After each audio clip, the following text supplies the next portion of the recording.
This is your daily dose of all things royal. Given what's at stake, which in my view is not just our freedom of speech in any single country, but it's really global control of all social media platforms, is at serious risk. It's at risk of being controlled by governments, by what you might call the deep state, by these military intelligence and security agencies. And that's it. If you lose free speech, you don't have democracy, you don't have any of the other freedoms. And it's one that we see happening all over the world: Ireland, Scotland, Europe, Germany, France, Czech Republic, Britain, Canada, the United States, and obviously, as you know, also in Australia, which is a country that we're extremely concerned about. And in all these places, we see a lot of disturbing similarities. I consider what's happening in Australia one of the most urgent cases in the world, right up there. As you know, the Albanese Labor government now has a deeply worrying bill before Parliament. It's called the Communications Legislation Amendment, Combating Misinformation and Disinformation Bill. I've got a copy of it here. It runs to countless pages, of course. And apart from its Orwellian-sounding name, this bill will deliver an Orwellian new era in censorship. It'll give the government more power to censor information in the digital world. It'll mean a government-appointed body, ACMA, will get to decide what is truth and what is not, what is allowed in reasonable debate and what is banned. When we look at Australia, there's so much that's happening in your country that feels both alarming and familiar. I mean, the first thing is, of course, they don't call it censorship, so they invent these Orwellian justifications: counter disinformation, counter misinformation. Who could possibly defend hate speech? Who could possibly defend misinformation? To distract the attention from the censorship. You work at a think tank. I'm a journalist. I write books that have, a quarter of which are footnotes. We're absolutely obsessed with facts and getting the information accurate. We spend our waking days fighting misinformation. But we don't advocate censorship. We fight misinformation with accurate information. It would never occur to us to try to go behind the scenes and get special powers from the government to censor the people that we disagree with or disallow them from expressing their views. Facebook was captured a couple of years ago. I mean, Mark Zuckerberg came out recently complaining about the censorship, expressing some regret.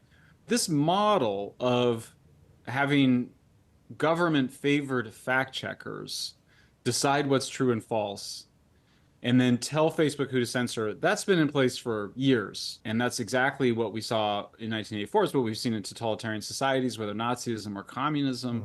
They can't stand that they control and that they drive censorship on all these other platforms. They must have control of X. They want total control. And if you, what is the meaning of totalitarianism? It's the demand for, and it's the creation of total state control over the society, over the culture, over the conversation. They also talk about media literacy, which is basically teaching kids in schools to accept as gospel whatever the mainstream corporate news media, or in Australia, ABC, your state media, or the government sources say. So instead of critical thinking, which comes out of the University of Chicago 100 years ago, it's John Dewey. It's this global movement to teach kids how to be critical thinkers, including asking hard questions of the government, that the government has an interest potentially in lying to the public. They want to replace that with something they call media literacy, which is basically teaching, brainwashing and thought control and obedience and authoritarianism to students. Part of our goal when my husband and I founded the R12 Foundation and had our own lived experience, which a lot of you may have witnessed in terms of what online harms can look like. We knew that in finding a solution, and as my husband often refers to, the root cause, that has to start with people that have a level of digital literacy that they are living in and out every day. Now, whether that's by choice or because it's being pushed to them so constantly, they become experts in this field. They can't seem to let it go. They have to have control over X, and they have made clear that they will not rest, that it is a must-have for them, not a nice-to-have. We discovered an early censorship initiative that had been authorized or started, it wasn't completely clear, by the Department of Homeland Security, And they had a little handbook they created for people to wage information warfare. And it clearly came from, well, it did come from a military contractor. And so it felt as though it came out of really what the CIA had done in places like Arab Spring, the color revolutions. And it was incredibly sophisticated. It was also incredibly brutal because it would talk about destroying people's reputations, destroying their characters, deplatforming them, debanking them. What is the purpose of trying to get in front of a lot of these things? Isn't it to expose it so that these people will feel a certain sense of shame so that they would stop doing what they're doing? I mean, I thought surely to do it. That's the point. That's the whole point. That's the point. That's the entire point. And another thing, we have this, war we are fighting, and people have many roles, right? There are squaddies who are doing, they do prayers every day, and I love like that. Okay, there are people who are doing, putting out nice videos and nice images of Meghan, and there are people who are doing this. And I'll say this, knowing from what Sarah is doing, like she gets into the psychic of these derangers, right? Like she's gone to, so if you've not done the work, if you've not gone to listen to Yankee Wali's video, gotten information, and therefore you're able to pin things, and then when you see Sarah posting, you think, oh, she's doxed. How did she even know this? Some of that information is in public domain, but because you haven't bothered to follow Yankee Wali, you haven't gone through her posts and her videos to know some of that information, you think like, oh, it's class, did you, do something, nefarious in order to get that information? And then if there's someone else who is able to, derail the derangers and make them paranoid, absolutely go for it. Make them paranoid to the point, because you know what? We've been playing defense for so long. Sometimes it's good when the heat goes on them now. Tell them about the videos, what they're doing, what they're focusing on. Oh yeah. So anyway, so we've been looking at Yankee and all these derangers. Right now, guys, they are just like what Christopher Bouzy has done has made them paranoid. They are more focused on responding to allegations than they are Meghan. The last videos that Yankee Wali has done is all about defending herself. Oh, I didn't do this. Or explaining why she had a brother. I don't smell. Like this is all. Like it's no longer about Meghan. Isn't that a good thing already, guys? Seriously, what I'll say is, this war is being fought on many fronts. Which, of course, we then saw Justin Trudeau do with these trucker protests against COVID in Canada. And so you see these really hardline tactics that clearly had been used in rougher parts of the world, the Middle East, North Africa, Arab Spring, Eastern Europe, and seeing them turned against their own domestic populations. Many moments I get chills up my spine, thinking about military, intelligence, security officials, officers, agents, experts, whatever, and some of these people are cognitive scientists. PsyOps is like an old-fashioned thing. What these guys are doing is so next level. I mean, the Hunter Biden laptop story I told you about, they're trying to figure out how to program people before things become a story.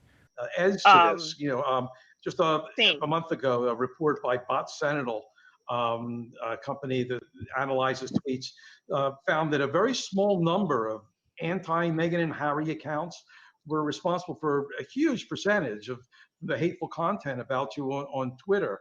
I know you don't have a Twitter account, but you think that we should all delete?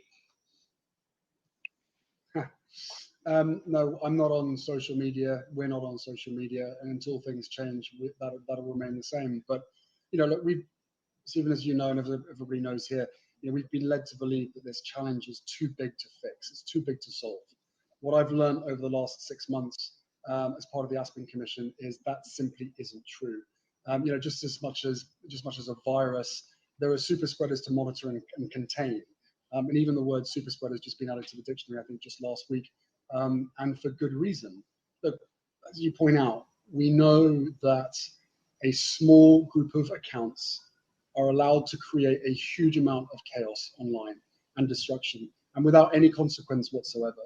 Now more than ever, people are susceptible and I believe vulnerable to persuasion, desperate to be part of something, wanting to believe in something. So when it comes to the media, I mean social media and mainstream media, parts of mainstream media, people are being enlisted.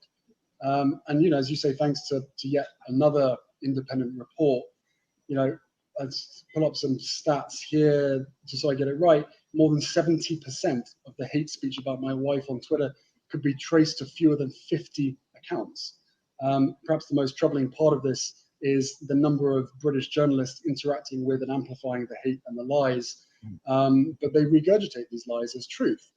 So, in fact, the term, and maybe people know this, maybe they don't, but the term Megxit was or is a misogynistic term. And it was created by a troll, amplified by royal correspondence, and it grew and grew and grew onto mainstream media. But it began with a troll. On Facebook itself, a dozen accounts are responsible for over. If your instinct is not that, if your instinct is to silence those people, I would suggest that you have not evolved to where you need to be in the history of the Western Enlightenment. Yes, and now Meghan Markle has had to apologise for being less than direct and honest with the truth in regards to her legal action that she's currently facing at the moment. Why is the US media not talking about Harry and Meghan being economical with the truth? Over here. I think that this story is totally blowing up over there, and thankfully I follow all of your news. I do, American news just isn't really touching it right now, and I think the reason that American news isn't touching it is a couple of things.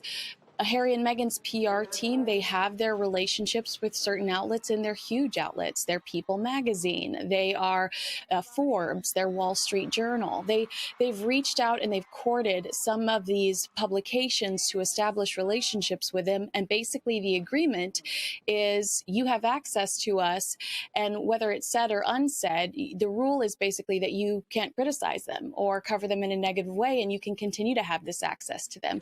We humans are, we have an irrational animal side and a rational, spiritual side, and they're often at tug of war. And it's that really base irrational side that just says, "Oh, I don't want to hear that," and that person must be silenced.